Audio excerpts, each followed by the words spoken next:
El camino de la cuarta T. La cuarta transformación culmina a la mitad del sexenio presidencial de Andrés Manuel López Obrador. No tendría sentido discutir si se ha notado el cambio respecto de los gobiernos anteriores, pues los opositores, representativos de lo viejo, son quienes más lo sienten y lo resienten, con añadidas muestras de añoranza de lo de antes. El programa de la 4T se ha puesto en práctica en el momento en que la política neoliberal, con sus prácticas políticas y sus rasgos culturales francamente de derechas, se encuentra en repliegue mundial. En México, luego de más de 3 décadas de padecimiento sin fin, había que empezar tratando de borrar las improntas neoliberales e iniciar la edificación del Estado social.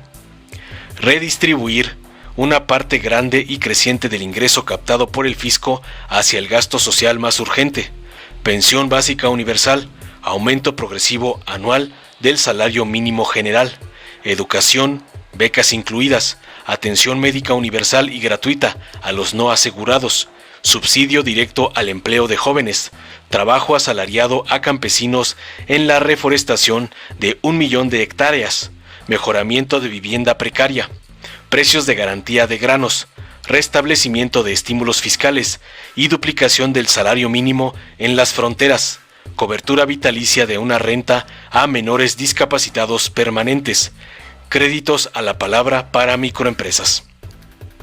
Más desmontar la política neoliberal abarca también la cancelación de la entrega de bienes públicos a la clase minoritaria, detener la privatización de recursos naturales, acabar con las asociaciones público-privadas, prohibir las condonaciones fiscales, restringir los subsidios virtuales, cobrar debidamente los impuestos, impedir sistemas de precarización de la fuerza de trabajo formal, como el outsourcing, y combatir el oprobioso sometimiento de los obreros agrícolas.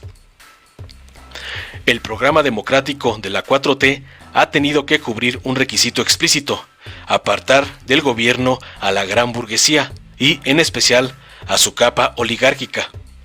Los grandes capitalistas ya no mandan en Palacio, antes Los Pinos.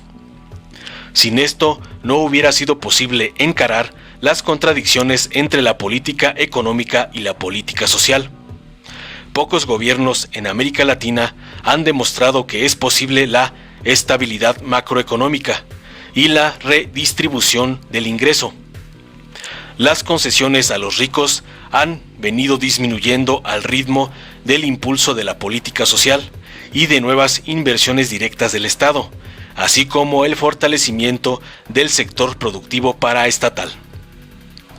Esta limitación del poder de la gran burguesía se expresa en aspectos relevantes, como la libertad sindical, con el derecho de los trabajadores a votar su propio contrato colectivo, y su sindicato, la insistencia en la consulta popular y la revocación de mandato forma parte de la creación de una nueva institucionalidad democrática, mucho antes que de asuntos de coyuntura.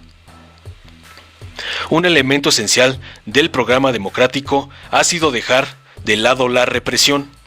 Ya no existe la prisión política como instrumento de gobierno, ni se persiguen las luchas sociales, como tampoco se busca castigar a los críticos y opositores. Esos periodistas que dicen estar acosados se refieren a que el gobierno ya no les paga por sus servicios, silencios o maquillajes. Confunden la respuesta verbal con la represalia física. El punto de la democracia es algo muy complicado para la 4T, porque el país no cuenta con un vigoroso sistema de organizaciones sociales de lucha, ni las instituciones están basadas en la participación social. Se encuentran vigentes derechos formales, largamente demandados, pero no existen sistemas participativos. La escuela mexicana sigue sin ser democrática. El magisterio ha sido gremializado y carece de proyecto educativo propio. El sindicalismo aún está dominado por las anteriores estructuras, mientras que muchas dirigencias de izquierda se comportan casi igual que el viejo charrismo. En el campo, los viejos liderazgos exigen al gobierno el retorno a las intermediaciones de subsidios y al reparto jerárquico de bonificaciones. Morena llegó al gobierno sin el apoyo directo de las organizaciones sociales de obreros, empleados y campesinos, las cuales no estuvieron nunca en la lucha por el poder, ya fueran priistas o de izquierda. Las universidades, que hace ya muchos años lograron conquistar sistemas democráticos, aterrizaron al final en la creación de mafias endurecidas que impiden la participación de estudiantes y profesores. La democracia no debe seguir alojándose solo en la consulta electoral.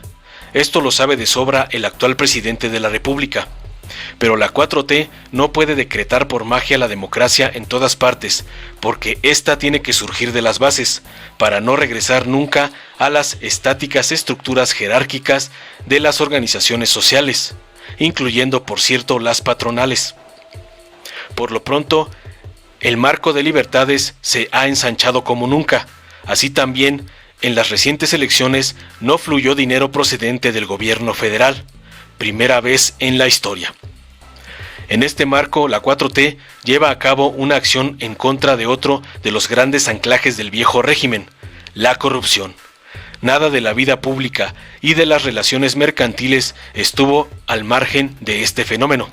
En casi todas partes aún existe corrupción, pero ese no es el peculiar problema de México, sino que durante 60 años se construyó un Estado corrupto, lo cual es otra cosa.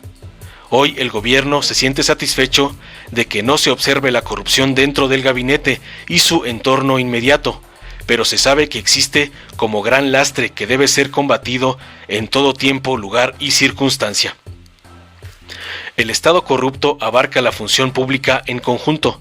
Se trata en efecto de una organización para el reparto de recompensas y otros ingresos dentro de las estructuras del aparato estatal, especialmente basado en el peculado y la mordida.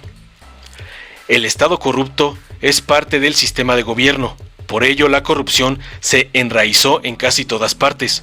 Su extinción como estructura tendrá que ser producto de reformas de enorme profundidad, no solo de carácter institucional o de control práctico, sino de funcionamiento de las entidades públicas y de las relaciones de estas con la clase dominante que goza del poder del dinero. La 4T es un buen comienzo, pero aún no estamos en el periodo de culminación de tan grande propósito. El otro capítulo es la violencia. No es México el país con mayor delincuencia, pero sí lo es con mayor violencia delincuencial. Es una crisis que ha durado 15 años, conjunción de varios factores. 1. Productor y abastecedor del mayor mercado de drogas prohibidas. 2. Sucesivas crisis económicas, precarización del trabajo y empobrecimiento. 3. Deficiente sistema educativo público en extensión y contenidos. 4. Resentimiento social de gran parte de la sociedad, en especial de la juventud, la cual carece de expectativas de mejor futuro. Hasta ahora. 5. Gobiernos corruptos. 6. Estructura policial inexistente. 7. Sistema judicial, jueces y ministerio público sometido a la corrupción. Y 8. Exaltación de la narcodelincuencia en los grandes y pequeños medios de comunicación y amarillismo de la prensa. No son estos unos factores inconexos, sino que se amarraron durante la larga decadencia moral del poder, la cual se conoce ahora como el PRIAN. La Guardia Nacional no va a disolver a la delincuencia más violenta, sino que se trata de una nueva institución para dotar al país de un verdadero cuerpo de policía que antes no existió. El trabajo policial es necesario, pero no resuelve ninguna crisis social y moral, así que las bases que se han sentado por la 4T tienen que ver principalmente con las reformas sociales: ingreso, trabajo, pensiones, educación, salud y vivienda. La política económica del gobierno ha sido la menos entendida por economistas, académicos y analistas calificadores de riesgos. Los primeros sufren desorientación teórica y política. Los segundos pierden su tiempo tratando de chantajear al gobierno con el cuento de la vulnerabilidad de la deuda de Pemex. No se puede negar que en casi 3 años ha existido algo así como una huelga calculada y silenciosa de inversiones de parte de la llamada iniciativa privada, desde los medianos hasta los muy grandes empresarios. Esto se complicó con la pandemia, pero antes ya había empezado. Quienes no le vieron sentido a esa huelga fueron los inversionistas extranjeros, que aplican parte de sus ganancias en nuevas inversiones dentro del país. El gobierno no quiere tres cosas en el plano macroeconómico: seguir aumentando la deuda pública, elevar las tasas impositivas y encarecer los energéticos. Eso fue lo que hizo el binomio Peña Nieto-Videgaray, pero resultó muy mal. Hoy, desde el presupuesto se financia la mayor parte de la inversión pública federal, aunque el problema es que esta sigue siendo reducida. En la segunda parte del sexenio se deberán encontrar mecanismos que permitan aumentar las inversiones públicas productivas, con retorno, con o sin socios privados. Se tiene que emprender la reforma de la banca de desarrollo, aunado a nuevos sistemas de presupuestación de largo plazo de la Federación y las entidades. México tiene una conformación industrial con alto componente de maquila para el mercado internacional. Eso puede ser mejor aprovechado si, al mismo tiempo, se desarrolla una tecnología propia y se compite con los socios de las metrópolis. La burguesía mexicana no lo va a hacer porque no sabe cómo y le interesa muy poco el tema cuando tiene sus propios oligopolios internos. Solo el Estado lo lograría. La cuestión depende de que la 4T inicie pronto el camino de una nueva industrialización tecnológica, con un nuevo sistema de financiamiento y un enorme plan de infraestructuras para aprovechar los pactos comerciales que ya se tienen con medio mundo. Con suficiencia energética y alimentaria, que hoy se busca afanosamente, México podría sentar las bases de una industrialización de nuevo tipo, sin someterse a los tonos marcados por las grandes transnacionales, sino en un plano de intercambio y competencia, como suele ocurrir entre naciones. La apertura comercial puede lesionar el mercado interno, ya lo vimos en México. Pero la competencia con el mundo obliga a expandirlo, como ya se ha comprobado en varios países. Solo el Estado democrático puede ordenar el proceso de acumulación con el fin de atender prioridades sociales nacionales. Así ha sido a través de la historia del capitalismo. No podría ser sencillo construir el basamento de una transformación iniciada mediante un cambio pacífico y electoral como el que se produjo en 2018. Pero nada indica que la cosa no vaya a funcionar. Es cuestión, como siempre en la vida, de seguir luchando sin dejarse desviar por cantos engañosos y sin sentir miedos inducidos por las tendencias conservadoras, con sus viejos y nuevos intelectuales. Informó Mr. Politicón. Nos vemos en el próximo video. A solo 2 años, 9 meses de ocupar la presidencia, puedo afirmar que ya logramos sentar las bases para la transformación de México. Con esta fórmula de combatir la corrupción y gobernar sin lujo ni frivolidad, hemos podido cumplir los compromisos de no endeudar al país, no aumentar impuestos, no subir los precios de los combustibles y, lo más importante, esta nueva política económica fincada en la moralidad nos ha permitido financiar programas sociales para el bienestar de nuestro pueblo, en especial para los más pobres y marginados. Se gobierna con austeridad y autoridad moral. No se tolera la corrupción ni se permite la impunidad. Se auspicia la igualdad de género.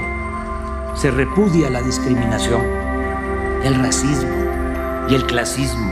Es un timbre de orgullo el que, a pesar de la crisis sanitaria y económica que provocó la pandemia y con todo y el sufrimiento que nos causó, no dejamos de trabajar para consumar la cuarta transformación de la vida pública de México, y no dejaremos ningún pendiente.